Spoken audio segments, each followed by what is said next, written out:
Shalom.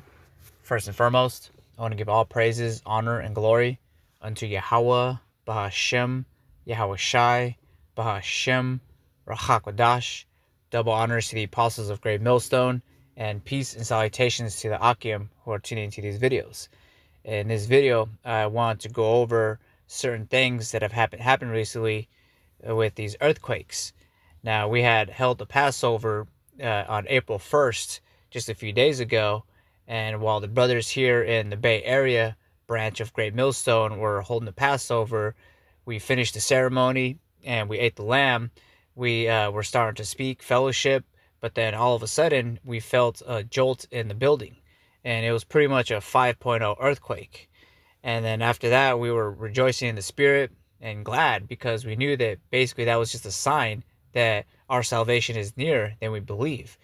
And as I was going to do this video, I wanted to go into just more earthquakes, and they've just been coming back to back nonstop.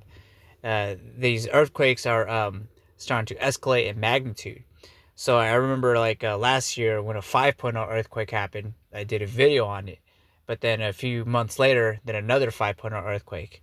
But now you're getting them like back to back to back. Like within 1 week, you got two earthquakes that basically shake the area where it's to the point where people are speaking about it. Let me see if I could try to find. Yeah, because you got all these earthquakes. Basically, they're just the ones that are on the top stories right now. But like right here, this one here, I'm just gonna read the article. This is the 4.6 magnitude earthquake shakes California, centered in Santa Cruz Mountains, and over there is some in Nevada. This is in Brookdale, California.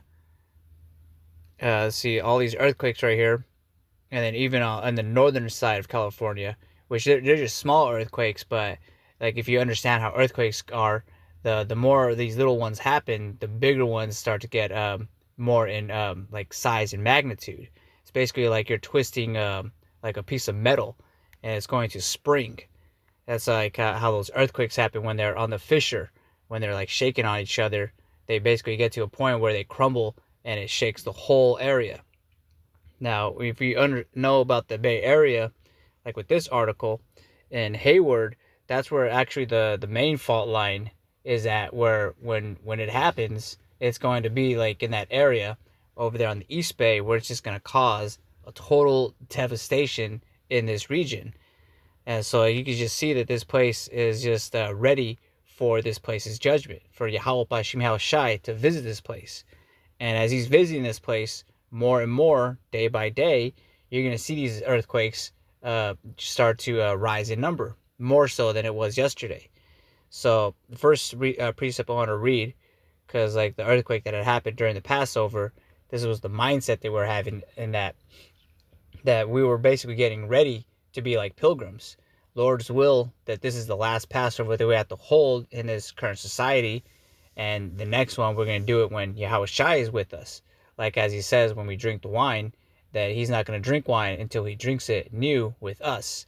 But we still have to go through a purging process. Like I have a few precepts in Matthew 24, and that whole chapter goes into a lot of things that are going to take place before Yahweh Shai's return. But one of the main things that we're looking for is Jacob's trouble and the mark of the beast.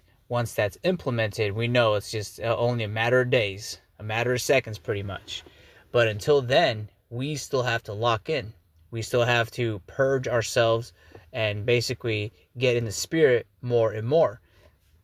So I want to read this first in Galatians 5 and 9. A little leaven leaveneth up the whole lump. Now, understanding that like you put in a little bit of leaven inside the thing that you're cooking, like the bread or the cake, it's going to make it rise. It only takes a little bit of that. And so this right here, this precept applies to all of these things that are happening in the world, and also these vain philosophies that these people are attaching themselves to. So to the best of our ability, we're like those pilgrims right now who left Egypt, and they were making their unleavened cakes as they were leaving. Salakia. And so we basically have to be in that same mindset. because we're not there yet. We still have to make the travel to the promised land until Yahushua returns. So until then, this is the stuff that we have to prepare ourselves for. So I'm going to read this precept right here. It's in Matthew 24:7. It says, "For nation shall rise against nation, and kingdom against kingdom, and there shall be famines and pestilences and earthquakes in diverse places." So these are the things that when Yahushua was speaking to the disciples at the time, that he was telling them that these are the things to look for. And we're now measuring the times diligently. So anytime something on the news speaks about earthquakes or pestilences, famines, or the brewing tension that's happening in the Middle East right now, all of that applies to prophecy and how we're getting ready to see Yahushua visit this place. And so I'm going to continue on verse 8. It says, "All these are the beginning of sorrows." So all these things basically just the beginning. The wars, rumors of wars, earthquakes in diverse places, the famines, pestilences, those are basically just letting us know that the comforts that the society is offering are about to be taken away from us. But fear not, that if you have Yahweh B'Shem Yahushai in your mind, you're going to be stable during those times. You're going to see that the elect are going to be like an oasis, so to speak. That like if you're traveling through the desert, you're to see an oasis. That is akin to how the elect are going to be in those times, because we're measuring the times diligently, being watchmen, and also being courteous to one another in this ministry. We're showing brotherly love, and that's really what's going to protect us in those last days, because the Heavenly Father right now is seeing all these people, whether they hear or whether they forbear this message and what they're going to do. So now we're also in that same stead as Noah was. Everybody was mocking him until the day happened where it actually rained. And even just, we could all attest to this. Brothers have been in this ministry for just a few years or a little bit longer, decades, that people would always scoff at us when we held those signs. But now, what we've been speaking about, starting from the apostles and the elders on down, is actually happening. Like you got people like studying on how to dodge the draft, which ultimately just shows you that they don't have Yahweh B'Shem Yahushai in their mindset. And so nothing that they're going to do is going to keep them from this destruction, from all these sorrows that are about to hit this place. But because we are serving Yahweh B'Shem Yahushai, he's going to keep us. He's going to make sure that we're fed. Of course, we still have to go through the hour of temptation and deny the mark when it's presented to us, because we're still pilgrims down here. This precept is in 2 Ezra 16:40. "O my people, hear my word. Make you ready to the battle. And in those evils, be even as pilgrims upon the earth." So we're not attached to society. We don't have a stake in the society. We're always chanting down Babylon whenever we get a chance, cursing our enemies, and to speed up these times, giving him no rest until he establishes Jerusalem as the praise on the earth where righteousness dwells. Because this society, everything about it has got leaven in it, basically. This precept right here, just going into this instance of earthquakes, because like they ain't going to stop. Just because there's going to be one or two big ones here in San Francisco, that doesn't mean that that's just going to be it. They're going to continue to happen until the day that Yahushua returns. And also to keep this in mind, because you have to put that fear of earthquakes away from you, that's a good thing. And that in an instance that the earthquake will benefit you, even though it'll destroy freeways and places of work or whatever. You have to understand that Yahushua has a plan for you. Of course, you have to go through that temptation, endure for only a little season, but he will take care of you. That's where the hope is.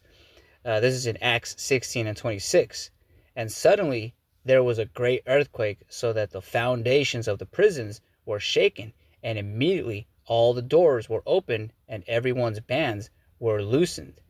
And verse 27 says, "And the keepers of the prison awakened out of his sleep, and seeing the prison doors open, he drew out his sword and would have killed himself, supposing that the prisoners had fled. But Paul cried with a loud voice, saying, 'Do thyself no harm, for we are all here.' Then he called to a light and sprang in, and came trembling and fell down before Paul and Silas. Because when Paul was out there preaching this ministry, he was persecuted for Yahushai's sake. Same thing that's going to happen to us. For the majority of the brothers, we're going to suffer persecution, affliction, even getting round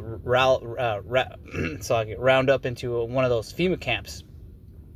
But fear not, the power of the earth is with us, that he might cause an earthquake to happen, just like what happened here in Acts 16. The scriptures were written aforetime for our learning, so that we might have hope.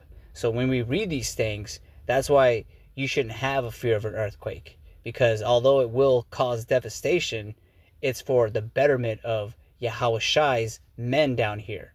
As it happened here in the book of Acts 16 and 26, it freed Paul from whatever situation he was. And it might not be an earthquake or whatever predicament you find yourself in. It might be an angel that visits you. It might be a bird dropping loaves of bread, just like what happened in the scriptures. Elijah, Ezekiel, all those men were kept from starvation, pretty much. Although they did starve for a few days, ultimately the Heavenly Father made sure they ate. So I'm going to read these other precepts. This is in Ecclesiasticus 4 and 11. Wisdom exalteth her children, and layeth hold of them that seek her. He that loveth her loveth life, and they that seek her early shall be filled with joy. So we're seeking Yahweh B'Shem Yahushai now, while he may be found, calling upon him while he is near. That's basically what we're doing on the highways and hedges. Because right here, where we're freely giving this wisdom and understanding of the scriptures, is the key to salvation, pretty much. And so that's why we are blowing the trumpet in Zion.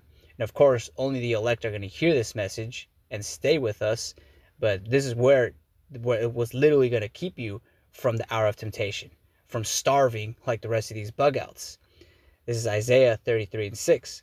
And wisdom and knowledge shall be the stability of thy times, and strength of salvation. The fear of the Lord, Yahweh B'Shem Yahushai, is his treasure. And so this is basically the main thing that like how like in the world you got these bug outs where they're like doomsday preppers. They got their bug out bag, and those MREs where they have like a whole bunch of like buckets full of dry rice and beans. That's really only lasting them for so little time. But we do advise to buy at least 1 or 2 bags of rice, to be balanced with it. But we're not like how these Edomites think that they're going to hold out into a bunker for 1,000 years or whatever. No, that's not what the elect are thinking. We're thinking that wisdom and knowledge is going to keep us stable in those days. And then how it's going to happen, well, however it happens, we will be fed. So we're not buying a whole bunch of food like that, but we are being wise with the little time that we have down here, investing whatever amount of money that we have in the right thing, because we know that this money is basically going to go out the window.